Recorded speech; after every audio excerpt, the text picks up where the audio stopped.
El citoesqueleto también es un entramado tridimensional de proteínas que provee soporte interno en las células, organiza las estructuras internas e interviene en los fenómenos de transporte, tráfico y división celular. En las células eucariotas consta de filamentos de actina, filamentos intermedios, microtúbulos y septinas, mientras que en las procariotas está constituido principalmente por las proteínas estructurales. Las septinas se consideran el cuarto componente del citoesqueleto. El citoesqueleto es una estructura dinámica que mantiene la forma de la célula, facilita la movilidad celular usando estructuras como los silicios y los flagelos y desempeña un importante papel tanto en el tráfico intracelular, por ejemplo, los movimientos de vesículas y orgánulos, y en la división celular.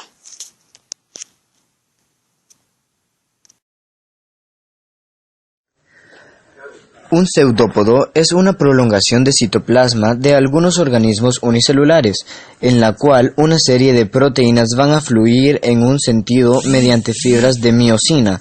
Esto servirá al organismo para desplazarse o alimentarse. La locomoción de los pseudópodos se constituye en uno de los tres modos de la locomoción de los organismos unicelulares.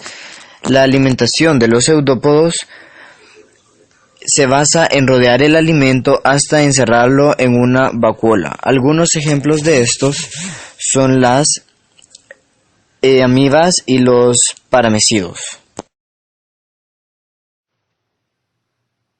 En los organismos eucariotas, los flagelos son estructuras poco numerosas, uno o dos por célula, con la excepción de algunos prototistas unicelulares del grupo de los excavata.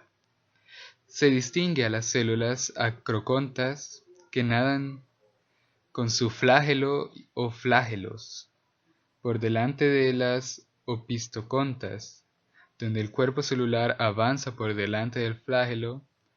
Esta última condición, evolutivamente más moderna, caracteriza la rama evolutiva que reúne a los reinos hongo, fungi y animales, animalia. Es la que observamos sin ir más lejos en los espermatozoides animales, incluidos desde luego los humanos. Los cilios son unas estructuras celulares que se caracterizan por presentarse como apéndices con aspecto de pelo, que contienen una estructura central altamente ordenada, constituida generalmente por más de 600 tipos de proteínas, envueltos por el citosol y la membrana plasmática. Algunos autores se refieren a las proteínas relacionadas con la función ciliar como xiloma. Principalmente se trata de microtúbulos que forman la parte central llamada axonema.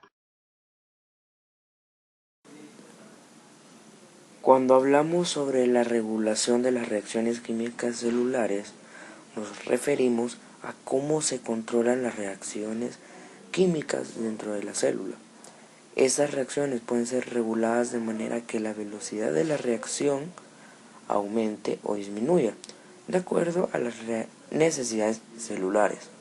Por ejemplo, cuando se ingiere glucosa, las células del páncreas aumentan la producción de insulina, ya que esta hormona permite la entrada de la glucosa en el interior celular para que sea utilizada en la producción de ATP, o sea, la energía de nuestro cuerpo.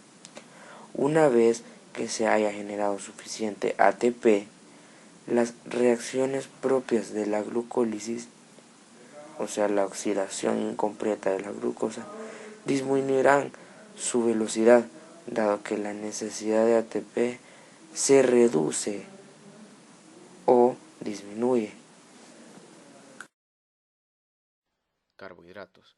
Los carbohidratos son moléculas orgánicas formadas por carbono, hidrógeno y oxígeno. Son las principales moléculas de reserva energética que se localizan en casi todos los seres vivos. Se clasifican en tres tipos: los monosacáridos, disacáridos y polisacáridos. Los monosacáridos son solubles en agua y su función biológica está relacionada con la obtención de energía. Los disacáridos son glúcidos que se originan en la unión de dos moléculas monosacáridas, iguales o distintas. En el proceso de formación se libera una molécula de agua. Los polisacáridos son los glúcidos más complejos de todos. Están constituidos por la unión de más o 100 monosacáridos por enlaces glucosídicos. Lípidos. Los lípidos son biomoléculas insolubles en agua y otros disolventes polares, que poseen brillo y tacto untuoso. Desde el punto de vista de la estructura química, es un grupo muy heterogéneo y diverso, y se puede clasificar en 3 tipos, los cuales son aciglicéridos, fosfolípidos, ceras, colesterol y esteroide. Aciglicéridos. Estructuralmente poseen ácidos grasos y glicerina, que se unen para una reacción de esterificación. Fosfolípidos. Tienen fusión estructural y forman la base de toda la membrana celular, en las que se organizan y se formado por bicapas. Ceras. Poseen un ácido graso de cadena muy larga, que son extremadamente insoluble. Tienen fusión protectora, ya que impermeabilizan la superficie corporal de muchos seres vivos. Colesterol y esteroides. Son moléculas que no poseen ácido graso, ya que se originan en otros hidrocarburos. Proteínas son las biomoléculas más abundantes en los seres vivos. Están formadas por carbono, hidrógeno, oxígeno y nitrógeno. Son macromoléculas que están formadas por unidades más sencillas, llamadas aminoácidos.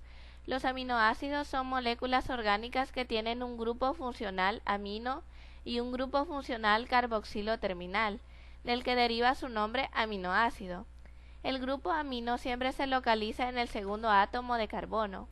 Las proteínas se clasifican en globulares, son solubles en el citoplasma celular y tienen función catalizadora. Fibrosas, son muy insolubles y por ello tienen función estructural. Ácidos nucleicos, están formados por carbono, hidrógeno, oxígeno, nitrógeno y fósforo. Son macromoléculas formadas por la unión mediante enlaces fosfodiéster de unidades más pequeñas, llamadas nucleótidos. Son las moléculas más grandes que se conocen. Hay de 2 tipos, ADN o ácido desoxirribonucleico y ARN o ácido ribonucleico. El ADN posee 4 bases nitrogenadas, adenina, guanina, citosina y timina. Su estructura está formada por 2 cadenas de nucleótidos unidos entre sí, que forman una doble hélice. ARN o ácido ribonucleico está formado por 4 bases nitrogenadas, adenina, guanina, citosina y uracilo. La molécula es lineal, formada por una sola cadena de nucleótidos. Las funciones de las biomoléculas son: función estructural. Las proteínas y algunos lípidos, como el colesterol, son moléculas constituyentes de las estructuras celulares imprescindibles para construir nuevas células o para reparar las ya existentes. Función energética. Las moléculas energéticas son los azúcares y las grasas, que aportan la energía necesaria para el funcionamiento del organismo. Función reguladora. Las vitaminas controlan la mayoría de las reacciones químicas que se producen en el metabolismo celular. Debemos tomarlas con los alimentos, ya que nuestro organismo es incapaz de fabricarlas a partir de otras moléculas orgánicas.